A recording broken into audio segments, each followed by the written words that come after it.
Hey guys, it's Fred coming at you live once again with another video. You guys watch this, use your own judgment, what you think. A big lawsuit is now part of the fallout from a jailhouse takedown caught on camera in Warren.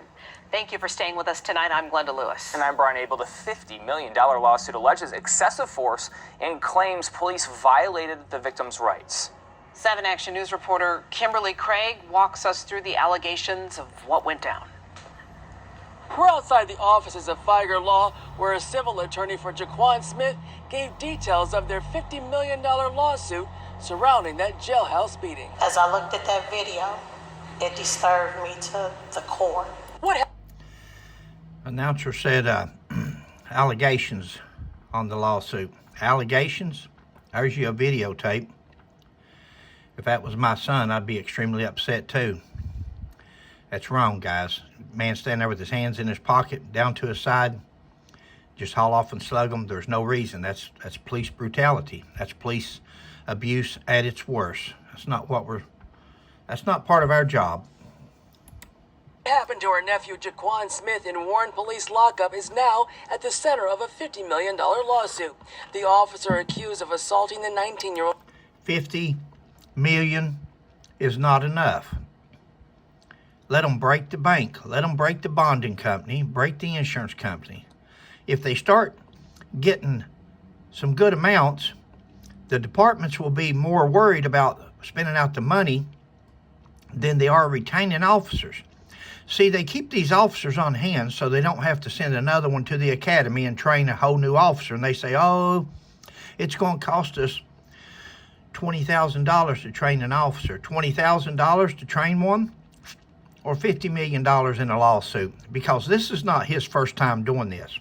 I don't know him from Adam, but from experience and from in my opinion, it's not his first rodeo. He didn't just all of a sudden wake up one day and say, I think I'm going to start beating young men when they're standing in the lockup. That's a secure door there behind him. He's secure. He's not going anywhere. It's 2 other officers right there with him. Absolutely no reason. No justification for what just happened. Early this month, Matthew Rodriguez has been fired and charged with assault. There were no broken bones. He did. And that's exactly what should happen. Fire them. Get rid of them. Not only that, he should be charged criminally with assault. If that was somebody on the street that assaulted somebody like that, just out of the blue, hauled off and co-cocked them, they would be charged with assault. That's what needs to happen there. Did have there were contusions. There was the head trauma from being the blunt force trauma from being slammed into the concrete, from being punched in the face, which was another head trauma. Attorney James Harrington says there were a few words exchanged right before Officer Rodriguez punches Smith in the head. Officer Rodriguez. Guys, if you would, to show you that this ain't the first time this has ever happened, rewind it there and watch that officer when he got up. I don't care what the young man's mouthing off to him about. It doesn't justify that. Watch the officer when he stands up and puts his hands over there on the copy machine or the filing cabinet. He acts like he's reaching over there for a paper. He's winding up.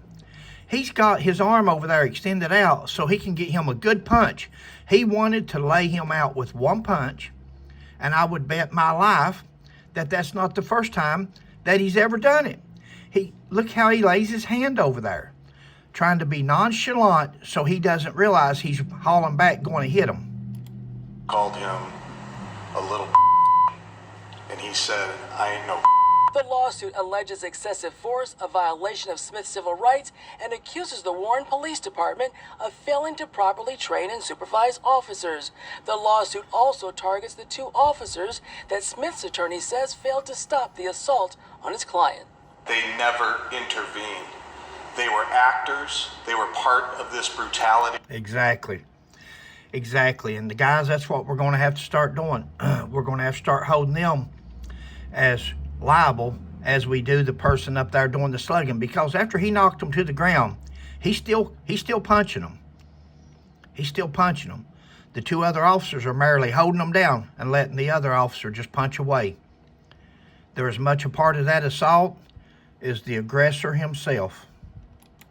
And they will be held responsible as well. Warren Police Chief William Dwyer says those two officers did not see the initial takedown, but did report what they saw to their supervisor. And I commend them for their actions to be able to intercede that quickly.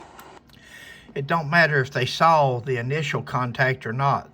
They're sitting there holding them down, this young kid on the floor, while the officer continues to co-cock them. What do they need to see previous to that? It's what's happening right now in front of them. And it's not easy to do sometimes, but they did what they were trained to do. Warren police say Smith was taken to the hospital for medical attention. His attorney says there was a 5-hour delay in getting him medical care. I am not sure why they were such a rush to file the lawsuit and seek money, given that Mr. Smith sustained no injuries. Sustained no injuries, Chief. Sustained no injuries. Took 5 hours to take him to the hospital. He slung him into that room like he did, like a sack of potatoes. You don't see the reason why the lawsuit was filed so quickly, really? I'll bet if somebody knocked the far out of your son like that, you might see the reason. If that was you, on the other hand, it might be a little bit different to you. You couldn't get to the courthouse fast enough to file charges and file a lawsuit. Bull crap. You're part of the problem there. You, the administrator, is part of the problem with the attitude like that. Smith's aunt says she first learned of the jailhouse assault when she saw the video on social media and wondered if he was even alive. Did he survive what I just witnessed him go through? Smith remains in the Macomb County Jail on a $250,000 bond. He's picking him up by the hair of the head, guys. He's dragging him to that other room by the hair of his head. Kimberly Craig, 7 Action News. Sad. Sad. Thanks, guys. Please like, subscribe, and share. And if you're ever on a jury and you had police brutality claim or police abuse and you have video like this, whatever the max is, whatever the companies find out how much they're worth, what the value of that company is, and bankrupt them. This could be your son as well as anybody else's.